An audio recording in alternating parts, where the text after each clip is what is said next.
Hello everyone, welcome to KV teachers guild. So बच्चों, अभी हम डिस्कस करेंगे क्लास 7 सिविक्स का chapter number 4 which is growing up as boys and girls. Being a boy और a girl is an important part of one's identity. Boy या फिर girl होना किसी की आइडेंटिटी का, पहचान का एक इम्पॉर्टेंट पार्ट है। The society we grow up in, जिस सोसाइटी में हम रहते हैं, बड़े होते हैं, teaches us what kind of behaviour is acceptable for girls and boys. वो हमें बताती है कि हमें कैसा बिहेव करना है as a boy and girl और किस तरह का बिहेवियर सोसाइटी में एक्सेप्टेबल है। What boys and girls can और कैन नॉट डू, बॉयज और गर्ल्स क्या कर सकते हैं, क्या नहीं कर सकते, ये सब चीज़ें हमें सोसाइटी बताती है। We often grow up thinking that these things are exactly the same everywhere, और हमें लगता है कि ये चीज़ें हर जगह एक जैसी ही है।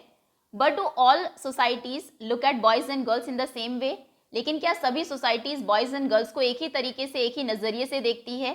We will try and answer this question in this chapter. हम कोशिश करेंगे इस क्वेश्चन को आंसर करने की इस चैप्टर में। We will also look at how the different roles assign to boys and girls, और हम ये भी देखेंगे कि अलग अलग जो रोल्स असाइन किए जाते हैं बॉयज एंड गर्ल्स को, वो कैसे उनको प्रिपेयर करते हैं फॉर देयर फ्यूचर रोल्स, उनके फ्यूचर रोल्स के लिए as men and women. We will learn that most societies value men and women differently.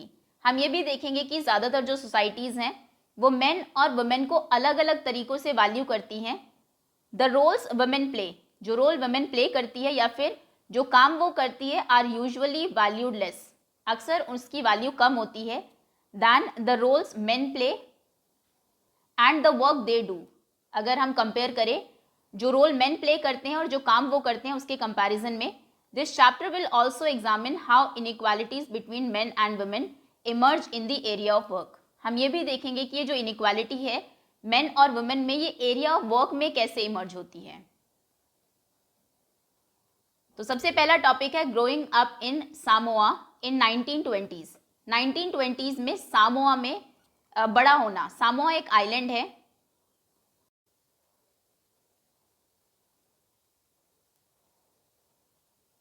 So the Samoan Islands are part of a large group of small islands in the southern part of Pacific Ocean. Pacific Ocean के southern part में आप देखेंगे small islands के बहुत सारे groups हैं, तो उन्हीं में से एक ग्रुप है Samoan Islands का। In the 1920s में according to research reports on Samoan society, Samoan society की research reports के अनुसार children did not go to school, बच्चे यहाँ पर स्कूल नहीं जाते थे।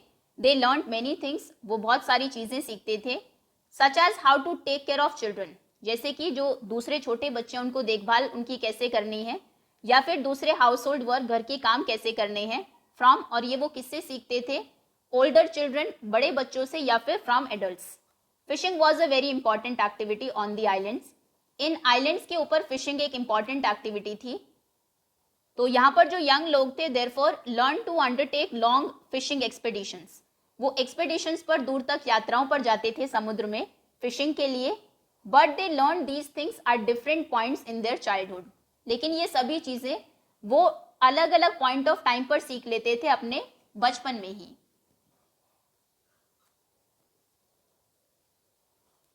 As soon as babies could walk, जैसे ही बेबीज वॉक करने लगते थे, चलने लगते थे, देयर मदर्स और other adults no longer look after them, अभी जो उनकी मदर्स या दूसरे एडल्ट्स थे वो उनकी देखभाल नहीं करते थे। ओल्डर चिल्ड्रन, जो बड़े बच्चे थे, often as young as 5 years old, जो लगभग 5 साल के होते थे, टुक ओवर दिस रिस्पॉन्सिबिलिटी, ये जिम्मेदारी अब उनको दे दी जाती थी। दोनों ही boys and girls looked after their younger siblings, उनके जो यंगर छोटे भाई बहन थे उनको लुक आफ्टर करते थे, उनकी देखभाल करते थे। But by the time a boy was about 9 years old, लेकिन जब कोई बॉय लगभग 9 साल का हो जाता था, he joined the older boys in learning outdoor jobs, वो जो दूसरे बड़े बॉयज थे उनको अभी ज्वाइन कर लेता था और आउटडोर, बाहर के जो जॉब्स हैं उनको करना सीखता था, जैसे कि फिशिंग या फिर planting coconuts. Girls had to continue looking after small children, लेकिन गर्ल्स अभी भी वही काम करती थी, उनके जो सिबलिंग्स हैं उनको लुक आफ्टर करती थी, या फिर डू एरेंड्स फॉर एडल्ट्स, या फिर एडल्ट्स के जो दूसरे छोटे मोटे काम हैं वो करती थी। टिल दे वर टीनेजर्स, जब तक कि वो टीनेजर्स 13, 14, 15 ईयर्स की ना हो जाए। But once they became teenagers, लेकिन एक बार जब वो टीनेज में आ जाती थी, they had much more freedom, अभी उन्हें ज़्यादा फ्रीडम, आज़ादी मिलती थी। आफ्टर द एज ऑफ 14 और सो, लगभग 14 ईयर्स के आसपास जब उनकी एज हो जाती थी, girls also went on fishing trips, girls भी अब फिशिंग ट्रिप्स पर जाती थी। Work in the plantations, plantations में काम करती थी। Learn how to weave baskets, baskets बनाना सीखती थी। Cooking was done in a special cooking houses, cooking specially cooking houses में की जाती थी जहां पर boys were suppose to do most of the work, ज्यादातर जो काम है कुकिंग हाउसेज में बॉयज करते थे, जबकि जो गर्ल्स हैं वो हेल्प करती थी with preparations. Okay, next topic है growing up male in Madhya Pradesh in the 1960s। 1960s में as a male grow up करना मध्य प्रदेश में। The following is adapted from an account of experiences on being in a small town in Madhya Pradesh in the 1960s। ये adapt किया गया है कि कैसा experience था मध्य प्रदेश के एक स्मॉल टाउन में ग्रो अप करने का, बड़े होने का 1960s में। फ्रॉम क्लास 6 ऑनवर्ड्स, 6 क्लास के बाद boys and girls went to separate schools, boys और गर्ल्स दोनों ही अलग अलग स्कूल्स में जाते थे। The girls school was design very differently from the boys school, girls के स्कूल को बॉयज के स्कूल से बिल्कुल अलग तरीके से डिजाइन किया जाता था। They had a central courtyard, center में एक आंगन होता था, where they played in total seclusion, seclusion मतलब बिल्कुल आइसोलेटेड, सबसे सेपरेट, बिल्कुल अलग वो खेलती थी। एंड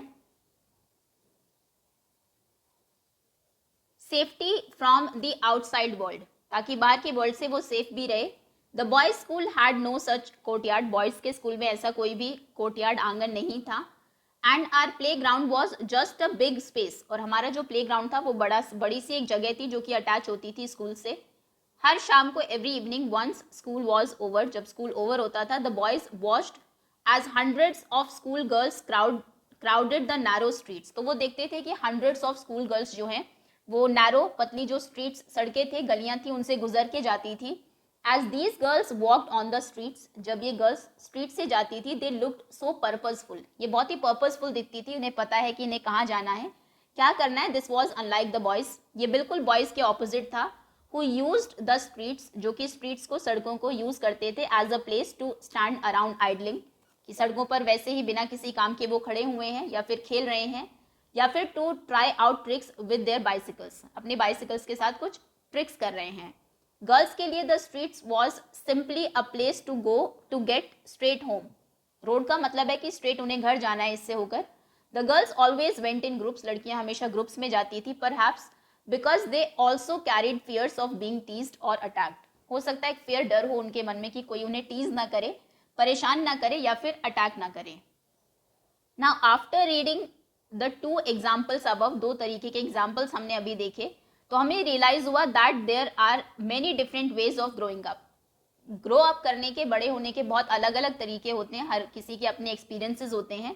ऑफन वी थिंक, अक्सर हम सोचते हैं that there is only one way in which children grow up, एक ही तरीका है जिससे बच्चे बड़े होते हैं। This is because we are most familiar with our own experiences, और ऐसा इसीलिए क्योंकि हम अपने खुद के ही एक्सपीरियंस से फेमिलियर है, बस उसको ही जानते हैं। अगर हम बात करें to elders in our family, अपने घर में जो बड़े लोग हैं उनसे, तो हम देखेंगे कि देयर चाइल्डहुड्स, उनका जो बचपन था, were probably very different from ours, वो बिल्कुल काफ़ी अलग होगा हमारे चाइल्डहुड, हमारे बचपन से। We also realise that societies make clear distinctions, और हमने ये भी रियलाइज किया कि सोसाइटी बिल्कुल क्लियरली डिस्टिंक्शन बनाती है between boys and girls, boys और गर्ल्स में।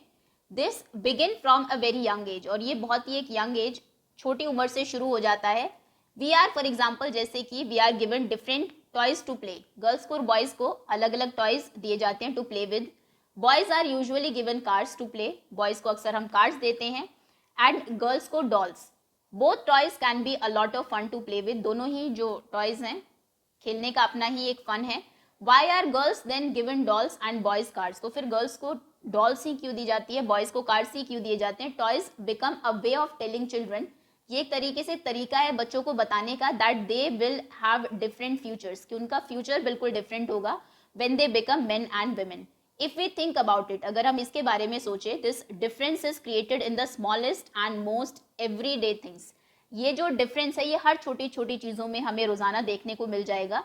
How girls must dress, girls को कैसे ड्रेस करना है, what games boys should play, boys को कैसे गेम्स खेलने हैं, how girls need to talk softly, girls को बहुत सॉफ्टली बोलना है, या फिर boys need to be tough, boys को टफ होना है. All these are ways of telling children. ये सभी तरीके हैं बच्चों को ये बताने के that they have specific roles to play, कि उनके स्पेसिफिक रोल्स हैं जो उन्हें प्ले करने हैं when they grow up to be men and women. Later in life, बाद में लाइफ में, this affects the subjects we can study. ये अफेक्ट करता है कि क्या सब्जेक्ट्स बॉयज और गर्ल्स पढ़ सकते हैं, और the careers they can choose, we can choose, और कौन से careers as a boy as a girl हम चूज कर सकते हैं.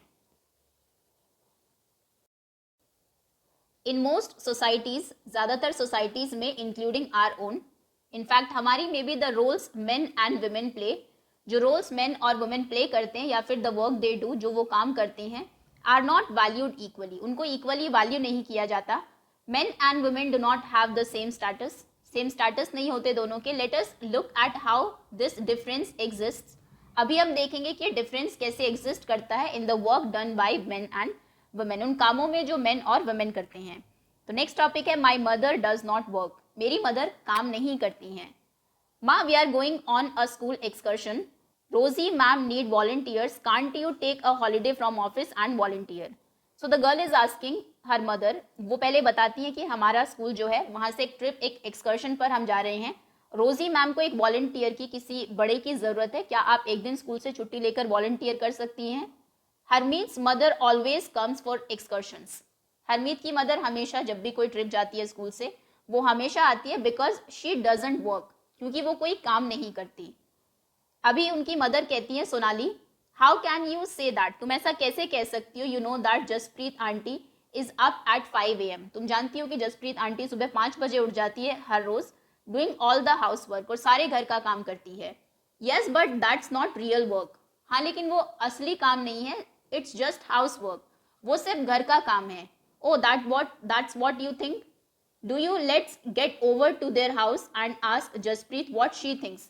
तो चलो अभी उनके घर चलते हैं अगर तुम ऐसा सोचती हो तो, और जसप्रीत से पूछते हैं कि वो क्या सोचती हैं. नाउ एट सिंग्स हाउस, अभी वो उनके घर चले जाते हैं.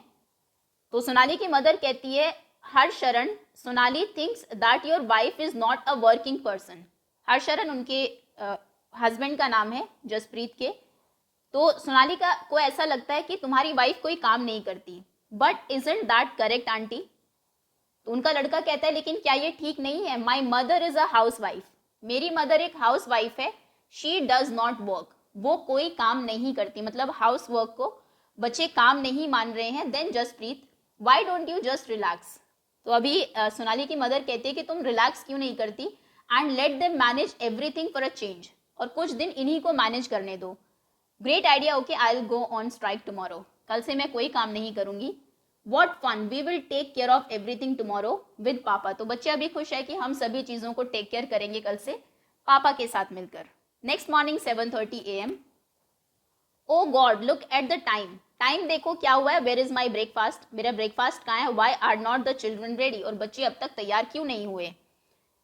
तो जसप्रीत कहती है, हाउ वुड आई नो, मुझे कैसे पता होगा. आई एम ऑन स्ट्राइक, मैं तो स्ट्राइक पर हूँ. Remember, besides Mangala has also taken leave today, और मंगला शायद इनकी मेड होगी, उसने भी आज छुट्टी कर ली है. दैट्स द स्कूल बस, तो उनकी स्कूल बस आ जाती है. I will have to drop them in the car, school bus चली जाती है. तो अभी जसप्रीत के हस्बैंड, बच्चों के जो फादर है, वो कहते हैं कि मुझे तुम्हें ड्रॉप करना होगा स्कूल में. Hurry and ask Harmeet to switch on the pump, जल्दी करो और हरमीत को कहो कि पंप को वो स्विच ऑन कर दें. But what about kids lunch boxes, तो बच्चे लंच बॉक्स नहीं लेकर गए. उनकी मदर कहती है कि उनके लंच बॉक्स का क्या हुआ. Oh no forget about that, उसके बारे में भूल जाओ. I will give you some money, मैं तुम्हें कुछ पैसे दे दूंगा. Just buy something from the canteen today, आज कैंटीन से कुछ खा लेना. माँ already gave us money for that, माँ ने ऑलरेडी हमें उसके लिए पैसे दे दिया. अभी 6 PM देखते हैं. ओके, डोर बेल रिंग होती है. हम एग्जॉस्टेड, ओके, वो वापस आते हैं अभी घर, कहते हैं कि मैं बहुत थक गया हूँ. हाउ अबाउट सम टी, थोड़ी सी चाय मिल जाए. Oh I forgot, you are on strike, मैं तो सॉरी योर स्ट्राइक, तुम्हारी स्ट्राइक के बारे में मैं भूल गया. I will make some my self खुद ही बना लूंगा. The house looks like it was hit by a hurricane, तो घर को देखकर ऐसा लग रहा है कि घर में कोई हरिकेन, कोई तूफान आया हो.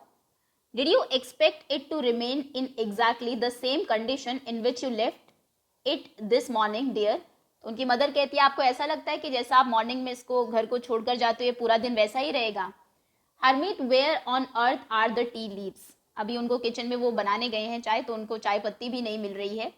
I wonder if they still believe I don't work? तो क्या ये सभी लोग अभी भी ऐसा ही सोचते हैं कि मैं कोई काम नहीं करती है? Now I have to remind them, और अभी मुझे ये उन्हें याद दिलाना होगा दैट चाचा जी एंड चाची जी आर कमिंग फॉर डिनर, कि चाचा जी और चाची जी अभी डिनर के लिए आ रहे हैं. सो इसी के साथ हमारा नेक्स्ट टॉपिक है वैल्यूइंग हाउस वर्क, कि घर का जो काम है उसको भी हमें इक्वली वैल्यू करना है. Harmeet's family did not think that the work Jaspreet did within the house was real work. Harmeet की फैमिली को लगता है कि उनकी मदर जसप्रीत घर में जो काम करती है वो एक्चुअली में कोई रियल वर्क नहीं है. This feeling is not unique in their families. उनकी फैमिली में ऐसा है, ये कोई यूनिक फीलिंग नहीं है. जनरली अक्सर हमें ऐसा देखने को मिलता है कि लोग यही सोचते हैं कि घर का ही तो काम है, ये कोई रियल वर्क नहीं है. Across the world the main responsibility for house work and care giving task like looking after the family, specially children, the elderly and sick members, lies with women. अक्सर हमने देखा है कि घर में फैमिली मेंबर्स की देखभाल करना, कोई बीमार है, बड़े लोग हैं, उनको टेक केयर करना, ये सभी काम विमेन करती हैं. Yet as we have seen, लेकिन फिर भी हमने देखा the work that women do within the home is not recognised as work. घर में जो वो काम करती हैं उनको हम एज वर्क रिकॉग्नाइज ही नहीं करते हैं. It is also assume that this is something that comes naturally to women, और ऐसा माना जाता है कि नेचुरली उन्हें ये आ गया है. It therefore does not have to be paid for, इसके लिए उन्हें कुछ पे करने की जरूरत नहीं है. पे इन द सेंस मॉनिटरी ही नहीं, पैसों में ही नहीं, कोई रिस्पेक्ट या फिर ये रिकॉग्नाइज करना कि एक्चुअली में बहुत इंपॉर्टेंट काम है, बहुत मेहनत का काम है. And society devalues this work, और सोसाइटी इसको डी वैल्यू करती है, इतनी इक्वल वैल्यूज को नहीं देती. Next is life's of domestic workers. घर में जो डोमेस्टिक वर्कर्स हैं, लोगों के घरों में काम करते हैं, उनकी लाइफ के बारे में अभी कुछ आपको बताया गया है. इन द स्टोरी अबव, जो स्टोरी अभी हमने रीड की, Harmeet's mother was not the only one who did the house work. Harmeet की मदर अकेली नहीं है जो घर का सारा काम करती है. Lot of the work was done by Mangala. Mangala भी, जो उनकी मेड थी, वो भी काफ़ी काम करती है घर का, जो कि उनकी डोमेस्टिक हेल्पर है. Many homes particularly in towns and cities, बहुत सारे घरों में, स्पेशली शहरों में जो घर होते हैं, वहाँ पर लोग एम्प्लॉय करते हैं डोमेस्टिक वर्कर्स को. And they do a lot of work, बहुत सारे काम वो करती है, जैसे sweeping and cleaning, washing clothes और dishes, cooking, looking after young children और elderly. Most domestic workers are women, ज़्यादातर जो डोमेस्टिक वर्कर्स हैं वो वुमेन होती हैं. समटाइम्स इवन यंग बॉयज़ और girls are employed to do this work. कई बार यंग बॉयज़ या गर्ल्स को भी एम्प्लॉय कर दिया जाता है घर के काम करने के लिए. इसमें वेजेस बहुत कम है, सैलरी बहुत कम है, as domestic work does not have much value. Again वही रीज़न है कि डोमेस्टिक वर्क को अक्सर हम उतनी वैल्यू नहीं देते. A domestic workers day can begin as early as 5 in the morning. Domestic worker का काम लगभग सुबह 5 बजे शुरू हो जाता है and end as late as 12 at night, और रात में लगभग 12 बजे तक खत्म होता है. Despite the hard work they do, इतना हार्ड वर्क करने के बाद भी their employers often do not show them much respect. उनके जो एम्प्लॉयर्स हैं, जिनके यहाँ पर वो काम कर रहे हैं, वो अक्सर उनको उतनी रिस्पेक्ट नहीं देते हैं. This is what Melani, a domestic worker, had to say about her experience of working in Delhi. अभी दिल्ली में काम करने वाली एक डोमेस्टिक वर्कर जिनका नाम मिलानी है, उनका एक्सपीरियंस यहाँ पर आपको बताया गया है. My first job was with a rich family that lived in a 3-storied house. वो बताती है कि मेरा जो फर्स्ट जॉब था, पहला काम था, वो एक रिच फैमिली में, एक अमीर फैमिली में था, जिनका 3-storied बिल्डिंग थी. द मेम साहिब, उनकी जो एम्प्लॉयर थी, वॉज वेरी स्ट्रेंज, वो बहुत ही अजीब थी. As she would shout to get any work done, कोई भी काम करवाने के लिए वो चिल्लाती थी.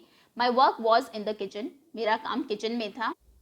There were 2 other girls who did the cleaning, 2 और लड़कियां थी वहाँ पर जो क्लीनिंग का काम करती थी.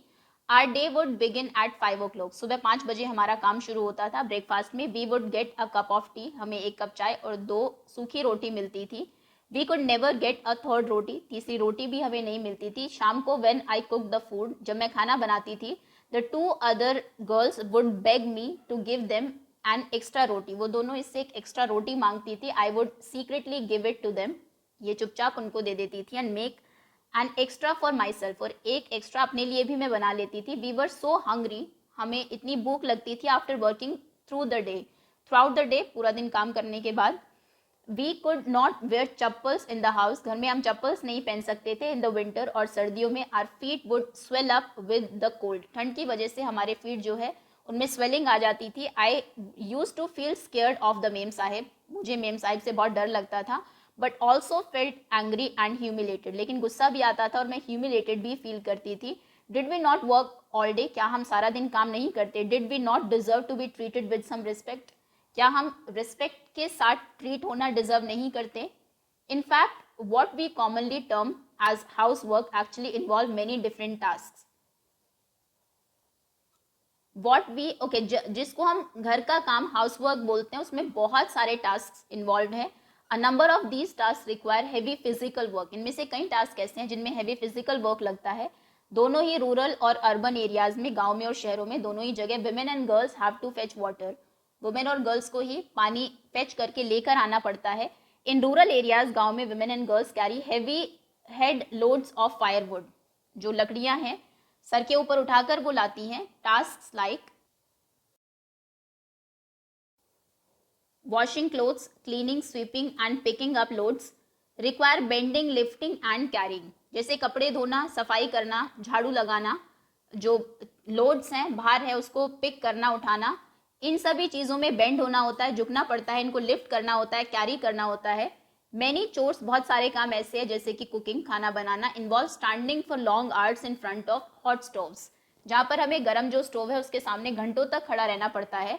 The work women do is strenuous, जो काम वुमेन करती है वो बहुत ही ज़्यादा, उसमें एफर्ट्स की ज़रूरत है और फिजिकल डिमांडिंग है। Words that we normally associate with men, लेकिन ये जो वर्ड्स हैं ये अक्सर हम लोग मेन के लिए एसोसिएट करते हैं, वुमेन को फिजिकली उतना स्ट्रांग नहीं समझते, बट एक्चुअली में जो वर्क वो कर रही है वो इक्वल है मेन के, जिसको हम इक्वल वैल्यू नहीं देते हैं। Another aspect of house work and care giving that we do not recognise, एक और एस्पेक्ट घर के कामों का और केयर गिविंग का जो है वो ये है that it is very time consuming, कि ये बहुत टाइम कंज्यूमिंग है। In fact if we add up the house work and the work women do outside the home, we find that women spend much more time working than men and have much time for leisure. तो आदमी जो काम करते हैं उसके comparison में women घर में भी काम कर रही हैं, बाहर भी जो काम करती हैं, अगर हम उसको कंपेयर करें तो हम देखेंगे कि वुमेन के पास बहुत कम टाइम होता है जो उनके पास खाली बचता है।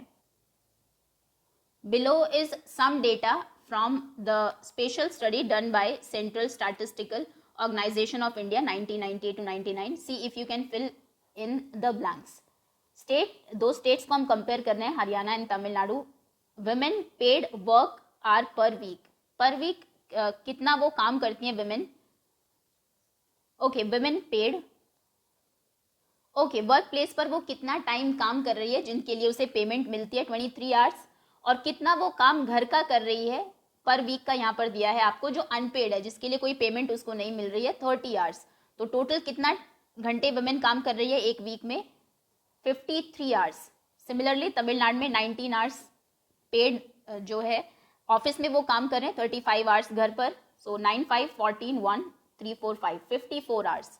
वहीं मेन जो काम करता है ऑफिस में जहाँ पर उसको पेमेंट मिलती है 38 आवर्स, और घर में वो सिर्फ 2 घंटे ही काम कर रहा है, सो 40 आवर्स एंड दिस इज 44। तो हम देखेंगे कि मेन का जो टाइमिंग है, जितने टाइम वो वर्क करते हैं, वो काफ़ी कम है अगर हम कंपेयर करें वुमेन के वर्क से।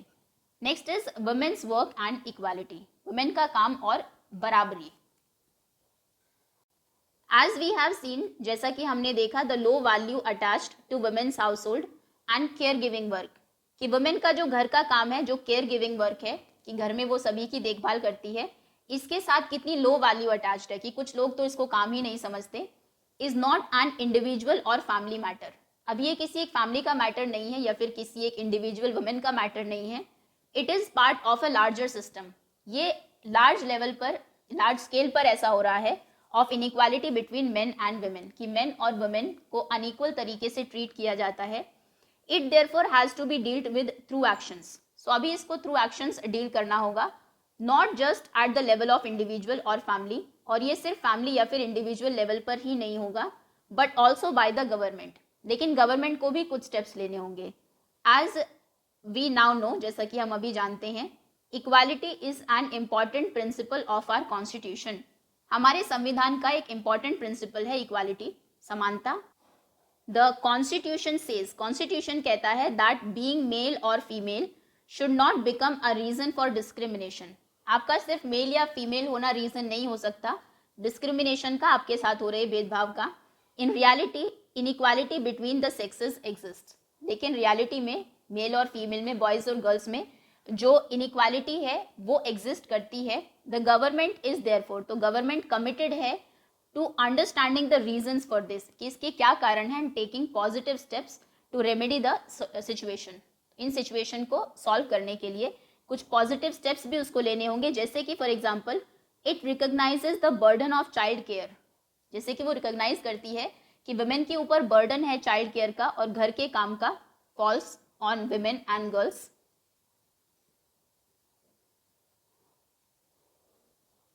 Now this naturally has an impact on whether girls can attend school, क्योंकि घर में जो छोटे भाई बहन है उनको टेक केयर करना है, घर का काम भी करना है, तो ऑब्वियसली इम्पैक्ट पड़ेगा कि क्या कोई गर्ल स्कूल अटेंड कर पाती है या नहीं। It determines weather women can work outside the house, यही फैक्टर डिटरमाइन करेगा कि क्या वुमेन घर के बाहर काम कर सकती है, and what kind of jobs and careers they can have, किस तरीके की जॉब्स और करियर्स को वो चूज करेगी।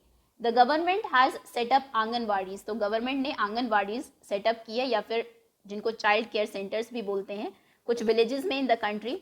The government has passed laws, उन्होंने कुछ कानून पास किए हैं that make it mandatory for organisations, जो कि इस बात को मैंडेटरी कंपलसरी करते हैं कि ऑर्गेनाइजेशंस को that have more than 30 women employees, जहाँ जिन ऑर्गेनाइजेशन में 30 से ज़्यादा वुमेन एम्प्लॉयज हैं, is to provide creche facilities, उनको क्रेच फैसिलिटीज दी जाए जहाँ पर उनके बच्चे रह सके, कोई उनको टेक केयर कर सके। The provision of creches help many women to take up employment outside their home, तो जो क्रेच की फैसिलिटी मिली है इससे कई वुमेन को हेल्प मिली है कि अभी वो घर के बाहर जाकर काम कर सकती है। It also makes it possible for more girls to attend schools, और ज़्यादा गर्ल्स को भी एक अपॉर्चुनिटी मिली है कि वो स्कूल अभी अटेंड कर सकती है।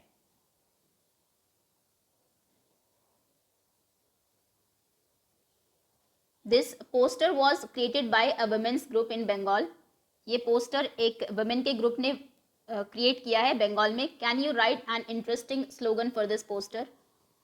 सो इस पोस्टर में आप देख सकते हैं कितने सारे मल्टीपल टास्क है जो वुमेन परफॉर्म करती हैं, कितने मल्टीपल रोल्स उनको प्ले करने होते हैं अपनी डे टू डे लाइफ में।